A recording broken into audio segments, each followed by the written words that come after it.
prison requis contre un écrivain qui n'a fait qu'utiliser sa plume pour exprimer ses idées. Le cas de Boualem Sansal est emblématique, monsieur le ministre, emblématique de tous ceux contre quoi la France devrait s'élever. Un simulacre de procès, une instrumentalisation de la justice à des fins politiques, mais surtout une haine viscérale et affirmée de la France. À travers ces réquisitions scandaleuses, dignes d'État voyou, ce n'est rien d'autre que la voix du gouvernement algérien qui s'est exprimée.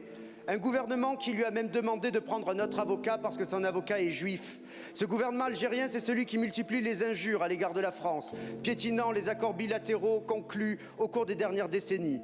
Ce gouvernement algérien, c'est celui qui refuse de récupérer ses ressortissants sous OQTF, celui qui renvoie ses influenceurs haineux et qui fait peser une menace sur nos compatriotes, comme nous l'avons vu lors des attentats de Mulhouse, où un ressortissant algérien sous OQTF, refusé à 10 reprises par le régime d'Alger, a tué l'un de nos compatriotes. Face à de telles outrances, la parole de notre gouvernement est une fois de plus dégradée et bafouée. Ce week-end encore, le président du régime algérien se moquait des déclarations émises par votre gouvernement. Est-ce cela la réponse de la diplomatie française pour libérer un ressortissant français, 2 fois récipiendaire du prix de l'Académie française et emprisonné sans aucun motif dans les geôles d'un régime voyou?